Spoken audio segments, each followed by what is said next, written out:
And that is the challenge now because national government. Syederalun delegasi Parlemen Bangsa Moro atau Mindanao negara Filipina melakukan pertemuan dengan anggota DPRA yang berasal dari mantan Gerakan Aceh Merdeka.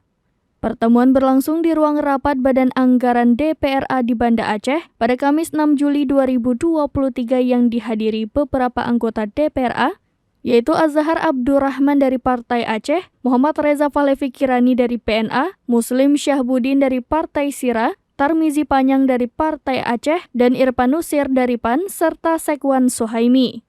Dalam kegiatan studi banding itu, delegasi Bangsa Moro ingin menyerap informasi dan pengalaman terkait hal-hal yang telah dilakukan di Aceh dalam menjamin kesejahteraan eks-kombatan.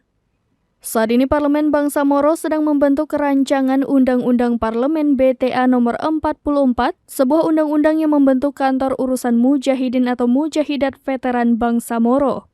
Utusan Parlemen Bangsa Moro, Aida Makalimpas Silongan mengatakan kedatangan pihaknya ke Aceh untuk mengetahui hal-hal positif yang telah dilakukan Aceh untuk diadopsi di Bangsa Moro.